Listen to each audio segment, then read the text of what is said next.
Viva, and I think this has to be a game changer for the presbyopic correction baby boomer age group for the next decade to come.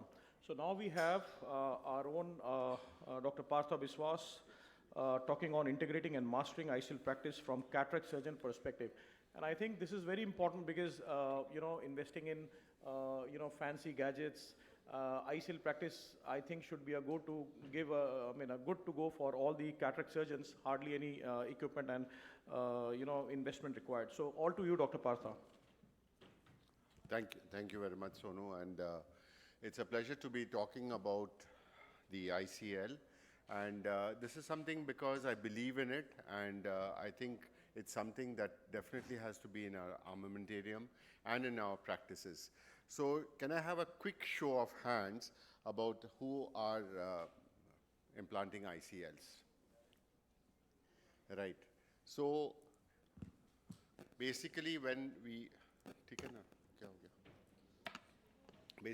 we started out nearly about 18 years ago with the ICL technology and we incorporated it into our practices, there were so many ifs and buts at that point of time, and I'm sure these ifs and buts will linger on in everyone's mind.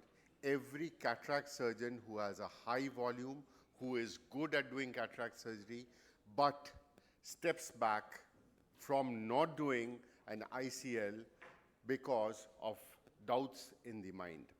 So let us dispel a few of these doubts, and I have no financial disclosure to make.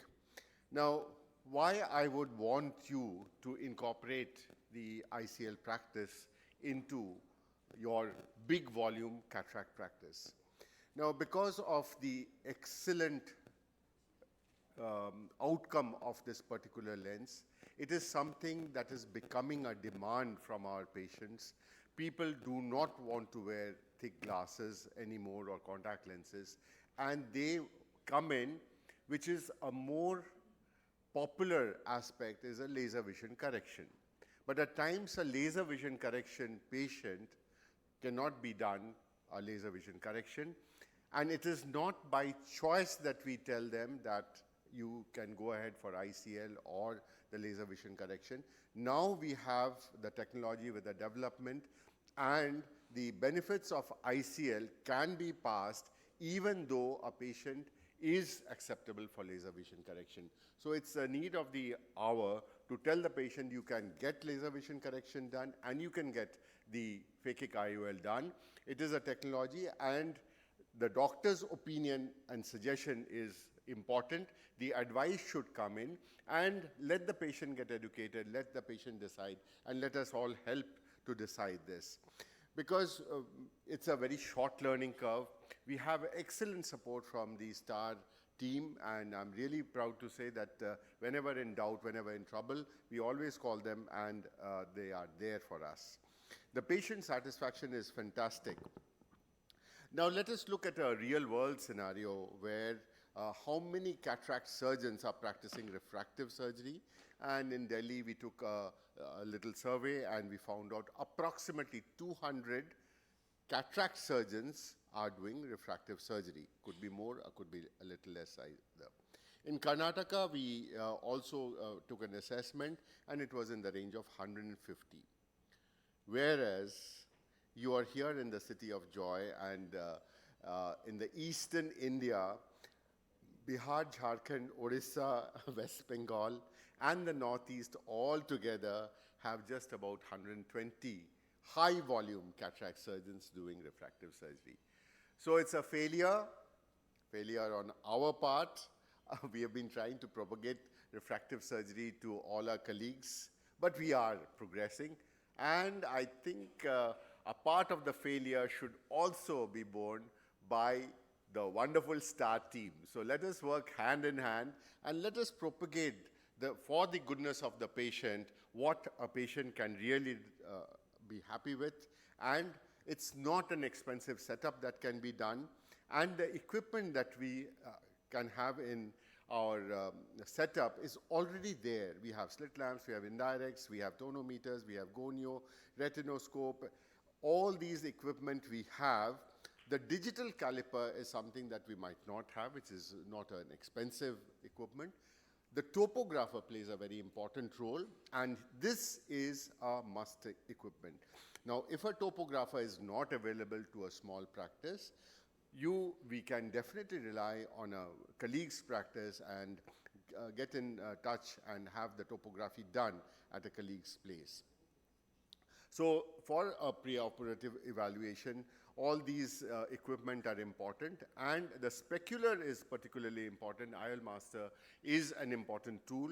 The ASOCT, especially the post-operative assessment, is important for the vault, and I would really request anybody who wishes to go in for it, you should have access to the ASOCT and the Pentacam. iTrace, again, have an access to it if in case. Now, the surgical equipment is very, very inexpensive.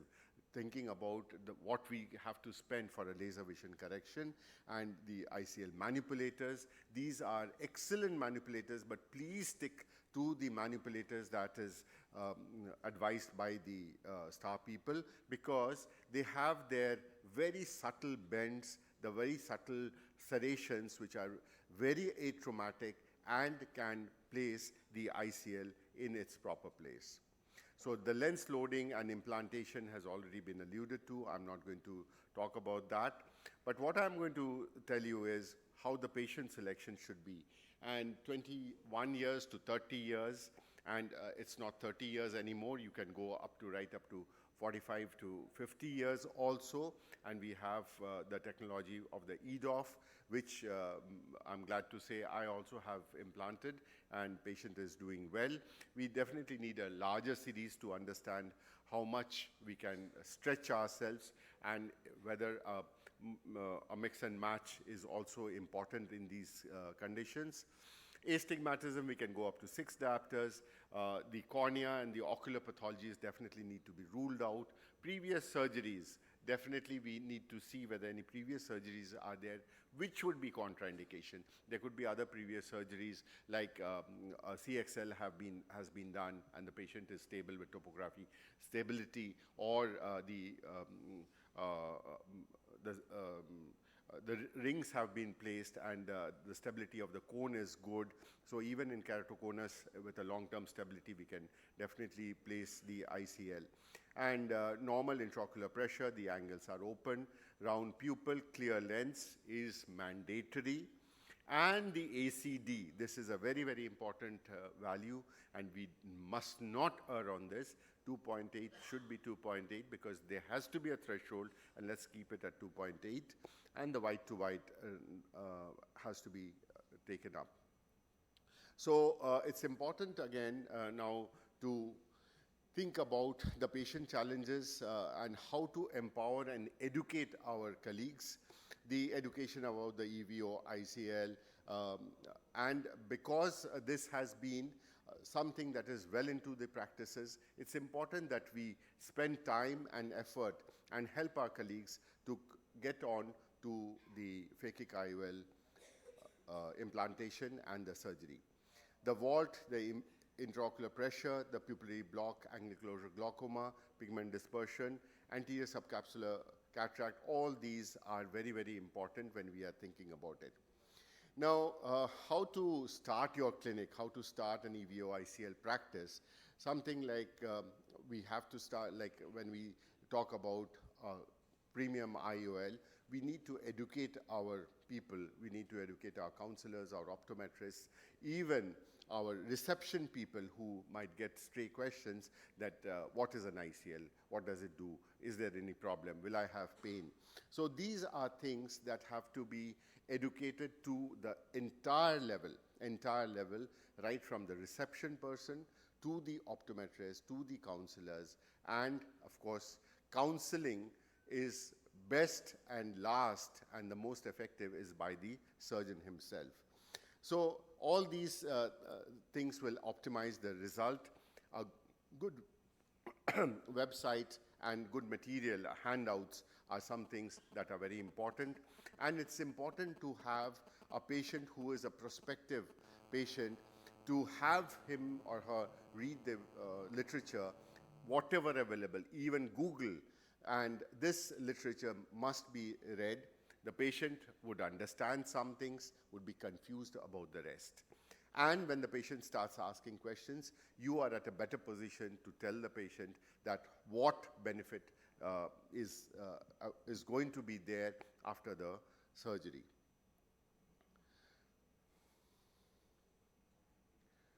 So again, marketing the EVO practice, you definitely need to put in educational videos.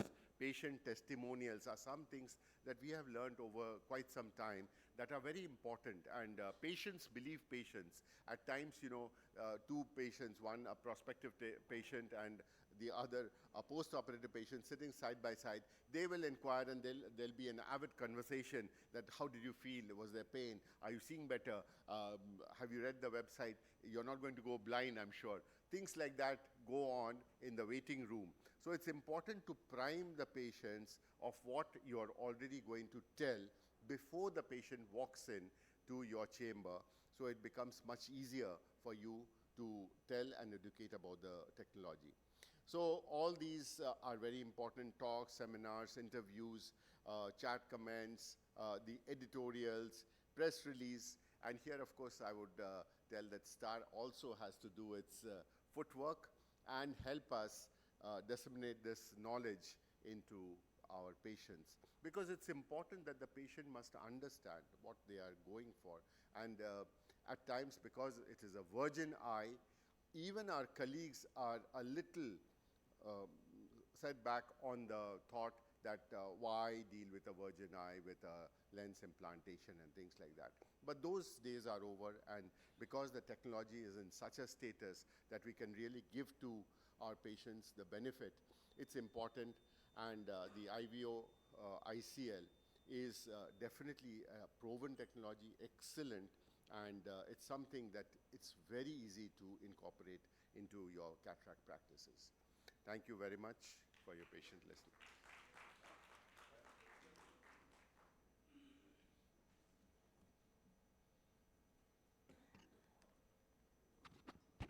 So thank you, Dr. Partha, for that wonderful talk. A quick question to you.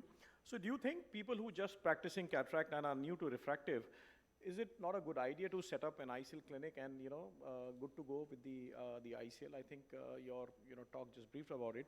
So just a quick word, how to encourage, people to start. So one thing that we all consistently do, we have large group practice, and our cataract surgeons who are not doing the ICL surgery or laser refractive surgery, we try and induce them into it.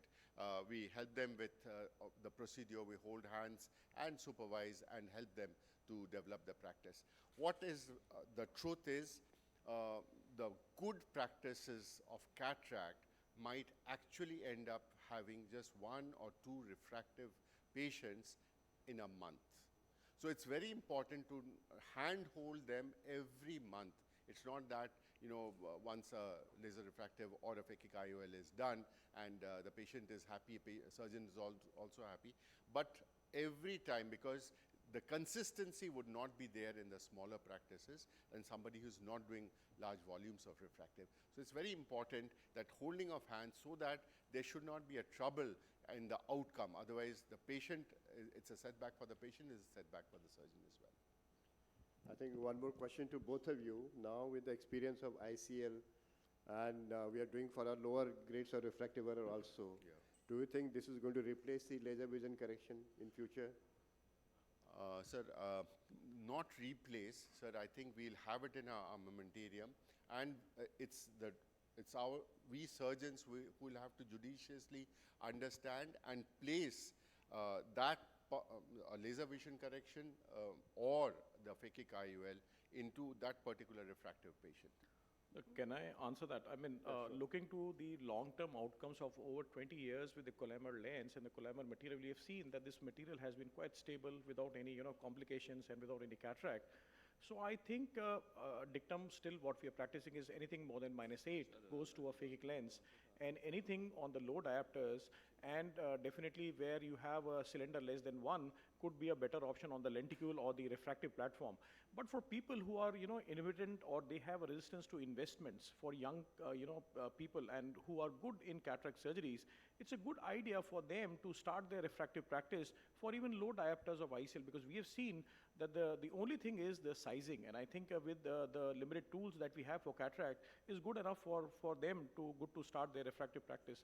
So I think that can be an additional, in terms of their the volume and the the thank you so monetary. Thank you. One question to Bardhaman here.